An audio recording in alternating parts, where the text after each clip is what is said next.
So that's why we and also maybe China also Russia also tried to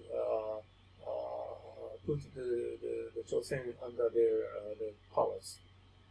But we Japan have a right to do that. Why? Because after the WW2, Sino War, we had a Shimonoseki 条約 No, that is after the Sino-Japanese War.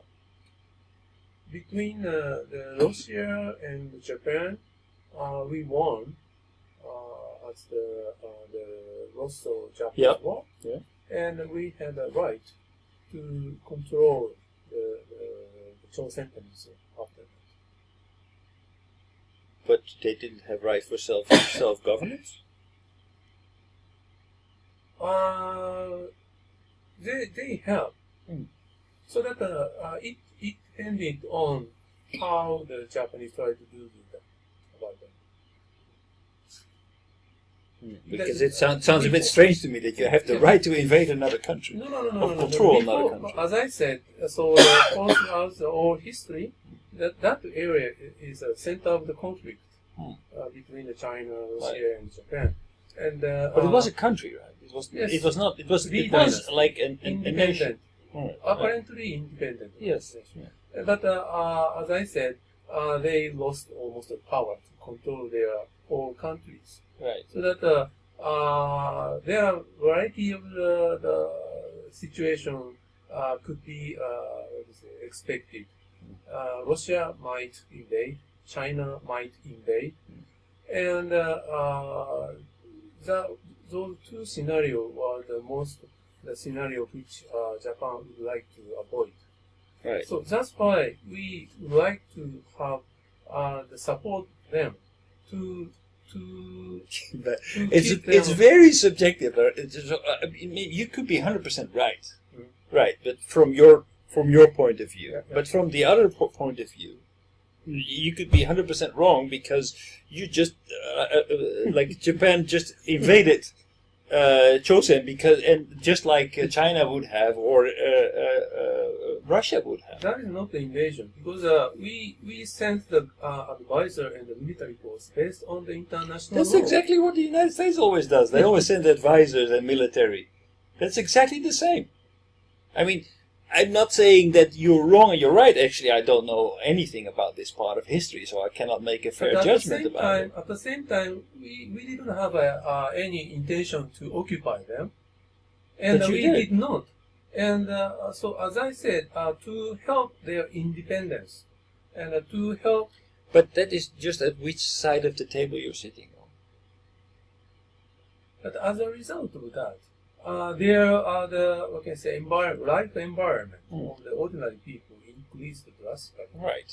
Okay. Yes. So that's the result. Right. And you can reach that result from the numbers without any bias. Right. From his book. Right. So that so please read that once. Right. Then I would like to But hear I'm your just opinion. because I'm simply what I'm saying is that I feel that people should have the right to govern themselves, and it really depends on where you're sitting. I think that it's very difficult every company, every nation have their own situation. Right. I don't think we have any business. We had any business in Indonesia. We didn't have any business in like Taiwan. We didn't have any business. That is the difference of the viewpoint between Japan and or other Western countries. So again, we were not trying to occupy them, but we thought that area was. But actually, if you would ask any person, a lot of people there, we were doing a lot of good there. We were helping them to develop, etc. Seriously. But looking back on history, I say, well, we are trying to develop them. My ass, we were not trying to develop them. We were, on the other hand, we were giving them ones, and we were taking the holistic view is important. So in every occupation, there will be the good part and bad part. Exactly. But one thing we may be able to judge whether it was good or bad for their people can be seen from the statistics of that nations. And one of the key index will be the sufficiency of the food. I don't know whether that is a good double measure. Of course, also we don't know. But we also don't know what would have happened if they would have not been occupied. And in the case of Indonesia, as a result of the governing of the Dutch, the several cities or towns were vanished because they could not. Right, but education was there. There was infrastructure was left. We left healthcare system that wasn't there before. So you could say we did lots of good things for them. On the other I would not agree with that. But on the other hand, they lost their power to govern by their own. Okay. And what did Japan do? They gave power back? No. Yes. They established power there to self-govern them. So that's why it became a mess after that. So that's why during the independence war of Indonesia, Indonesia and Japan fought together against the Dutch. No, I'm talking about Korea. Oh, Korea? Yes. Yeah, Korea is also completely destabilized. Korea is also same. Yeah, we helped them, and their life qualities increased drastically after our governing. That is true. I think that you have a very one-sided view on the affair. No. The number is the truth. No. Number is No. There are liars. There are big liars. There are awfully big liars, and there are statisticians. There is no such thing as truth in numbers.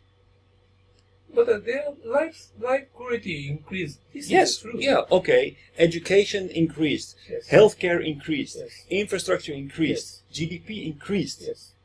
during our time in Indonesia. Yet, we didn't do a lot of good for Indonesia. That's what I would say. We can look at the same statistics. I don't know, but I think that there is you cannot say I'm right or I'm wrong because based on numbers and based on this or that. There is always in looking from this person's perspective, you are right. But there is always people who have other interests and say you're wrong.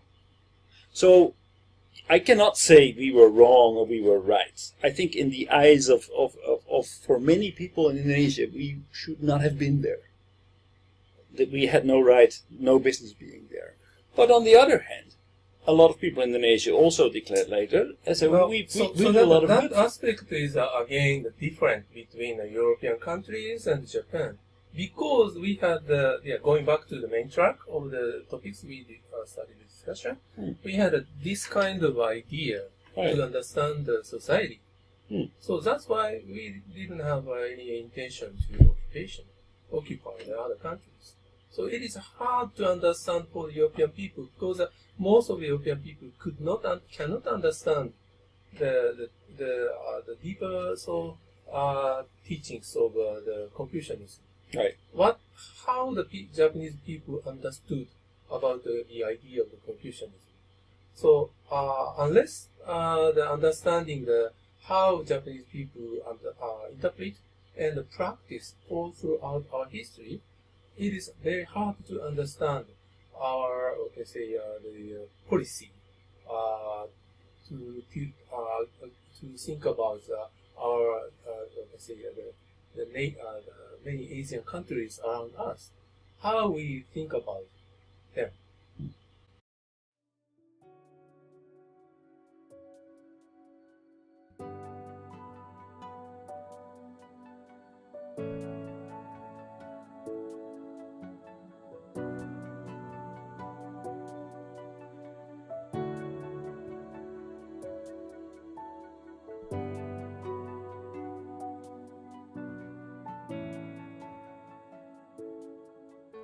はい、皆さんこんにちは、雲野です。今日はですね、雲野塾の研修のプログラムをご紹介したいと思います。で、こういうふうなホームページありますけれども、ぜひですね、一度中身をご覧になっていただきたいと思います。今日はブーキューブさんのスタジオに来て、この収録をしておりますので、中身はこういうふうになってて、今最近ホットなね、グローバルリーダーの定義など書いてあります。で特に経団連が作成しました、留学すれば英語ができて専門性を持つというだけではですね、グローバルリーダーになれないとここに書いてありますようにですね、仕事ができる、専門性を持つ、英語ができるだけじゃなくてですね、私どもの塾ではリベラルアーツということと、それからもう一つは孫子の兵を、さらにはですね、日本の歴史というものを合わせて教えることによって、皆さんが海外の欧米の方々と、もしくは華僑圏の方々と正々堂々と渡り合えるような人物を育成しようというふうなことを考えています。ここに次のスライドが出ておりますけれども、ここに書いてありますのはですね、さらに、私どもの雲野塾の中身につきましてはですね、欧米の資料しか使っておりません。また実際に雲野塾は英語でやっておりますので、英語の講師が話しておりますけど、学習はですね、日本の歴史をまだ教えてますので、学習の午後はですね、日本のプログラムをしております。で以前はこれ有料だったので、今はですね、実際に会場費も取っていただいておりませんで、毎回5000円ということで、朝9時から午後5時までやっておりますので、ぜひ皆さんですね、ご検討の上ご参加いただければと。英語のできない方もですね、学習の午後、こういうふうな検証をしておりますので、ぜひご参加いただければというふうに思っておりますので、よろしくお願いします。で、ここにさらにですね、グループ討議とか実務の勘どころを教えると書いてありますけど、実際には私が10年ほどですね、欧米の新聞とか雑誌等をですね、集めてきた、もともと英語のベースでございますので、そうしたものをですね、50セッションのテーマに分けて資料を作成しております。そういうことで、世界のオペレーション、もしくはカントリーリスクも含めてですね、しかも世界のトップの方々に対しても、いろいろな分析とか洞察をしてですね、議論をしております。そういったことも含めてですね、今後ともよろしくお願いしたいと思います。以上で私の挨拶を終えますが、今回のこのビデオの収録にあたってはですね、V キューブさんのスタジオをお借りしてですね、お時間を頂戴して、このビデオを作成させていただきました。よろしくお願いします。どうもありがとうございました。